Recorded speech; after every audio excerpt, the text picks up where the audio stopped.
Hello guys, nandito na naman tayo at syempre good morning muna rito at good evening dyan.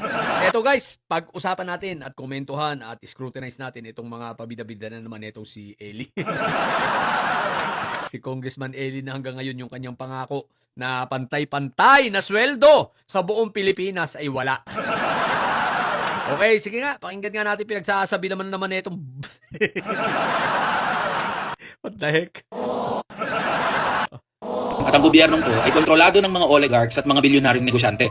Ipapakita ko sa inyo. Wait sabi niya ha, ang gobyernong ito ay kontrolado raw ng mga oligarko at mga bilyonaryong mga negosyante.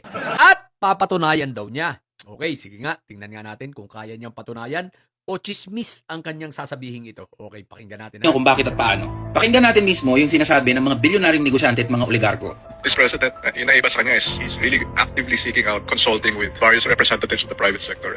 And I think nakakagana sa business person. Parang It's the first time this has happened. Parang talaga- That the president is so accessible to business tycoon. Okay ha, lilinawin ko ha, ang sinabi nito ha, nitong negosyanteng ito ay ang presidente ay humihingi tagal sinisik niya yung mga recommendation or advice or suggestion, which is yan ang pagiging good leader. Anyway guys, itong si Eli wala itong alam patungkol sa pagpapatakbo ng korporasyon at wala itong karanasan. Ang karanasan yata nito ay mag-rally.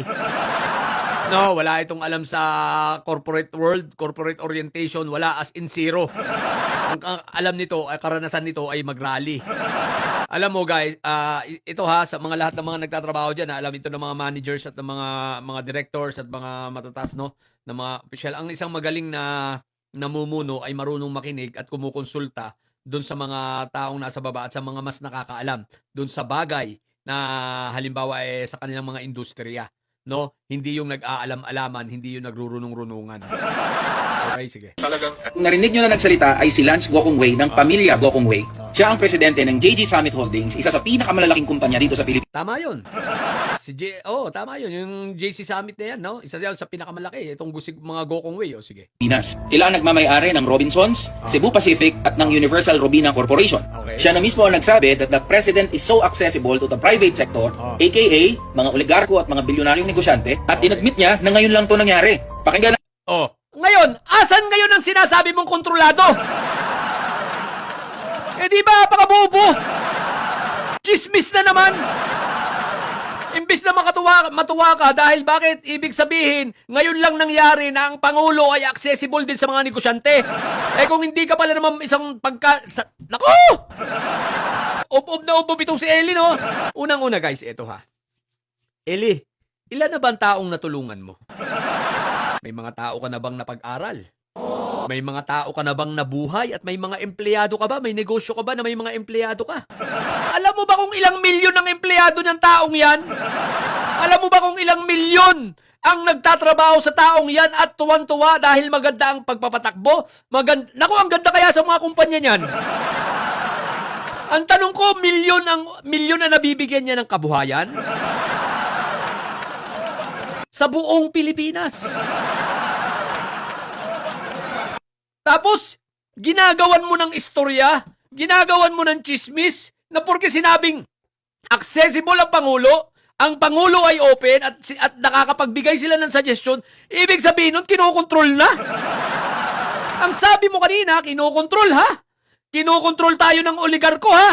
Ang tanong, asan sa statement nitong si Gokongwei ang pagkokontrol? Pagkokontrol na pala yung sinabing open ang Pangulo? Accessible ang Pangulo? Ano ba ibig sabihin ng accessible? Ibig sabihin, ang Pangulo ay nakikinig, pwede sila makapag-reach out kapag may problema, nakikinig ang Pangulo.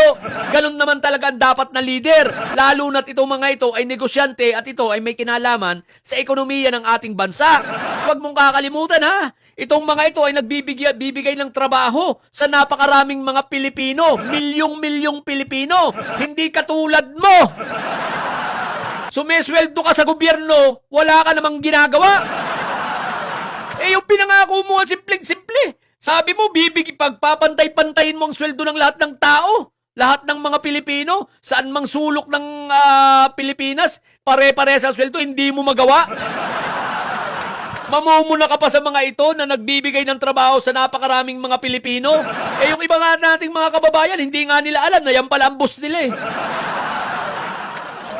Sa sobrang laki ng mga kumpanya, sa sobrang dami ng empleyado, hindi nila alam na, uy, Gokong Wei pala ako. Nasa kumpanya pala ako ng Gokong Wei.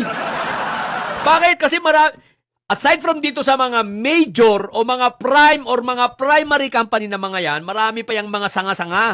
Yan yung tinatawag na company within the company. At minsan, hindi na nila nakikita na sila pala ay connected pa rin sa Gokong Wei. Sa dami ng kumpanya, at pagdami ng kumpanya ng mga yan, ibig sabihin, pagdami ng trabahante. Kaya huwag kang aanga-anga. Intindihin mo yung iyong ipinangako. Ang layo. Tapos ngayon, papunta na ito sa panibagong subject. Ang tanong, napatunayan mo? Asan? Yung chismis na naman. Paano ba ito naging congressman? Ang bubula. Kita mo? Yun na pala ang patunay niya. Patunay na niya na ang Pangulo ay pinapatakbo ng oligarko. Dahil ang Pangulo ay accessible. Ewan ko.